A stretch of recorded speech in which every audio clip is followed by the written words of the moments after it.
in this very parking lot a week ago, ununiformed men in unmarked cars kidnapped Julie. And with her courage and her strength, even though we don't know where Julie is and we don't know when we will find her, Julie has managed to make 2 phone calls to the family since she's been kidnapped. A migrant in California facing charges after allegedly staging a fake kidnapping, and they blame federal agents, ICE agents. Julie Calderon is accused of lying to police and conspiracy in what the feds are calling an elaborate hoax. Investigators say they reviewed surveillance video and determined the kidnapping claim was not true.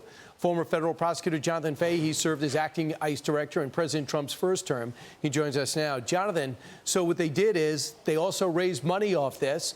ICE looked into it and they said, we didn't do this. So they like making ICE kidnappers, even though they don't kidnap, they arrest. But the ICE said, we thought we were pursuing a legitimate kidnapping. Where do they go from here?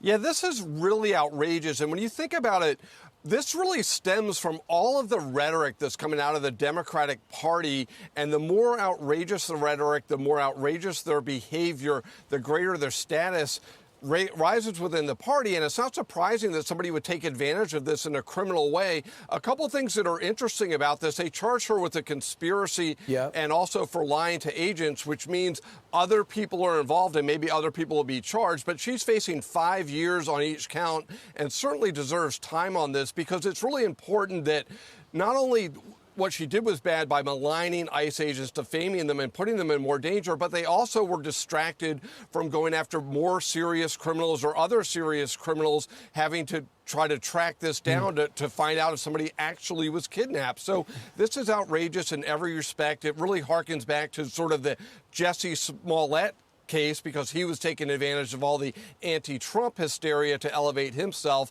But it's outrageous. It's sort of predictable. It's not necessarily this, but something like this would happen. So here's the Los Angeles Attorney General, Bill Asali. Listen.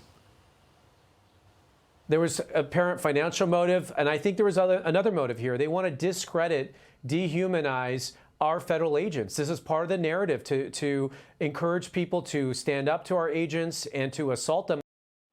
And the question is the family involved too? I mean, the daughters have a picture with their missing mom. They had a GoFundMe page. They're raising money.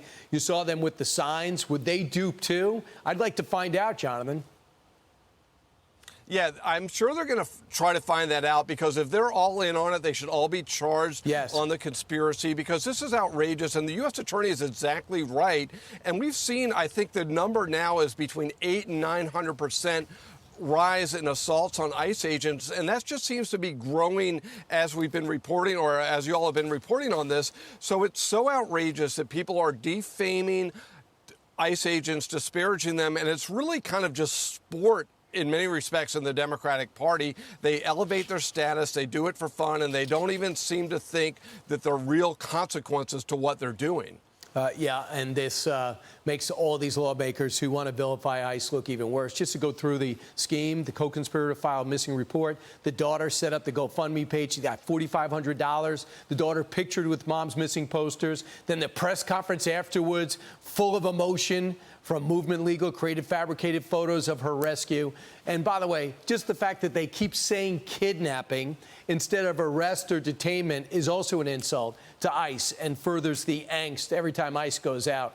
Jonathan Fahey, thanks so much. I'm Steve Ducey. I'm Brian Kilmeade. And I'm Ainsley Earhart. And click here to subscribe to the Fox News YouTube page to catch our hottest interviews and most compelling analysis.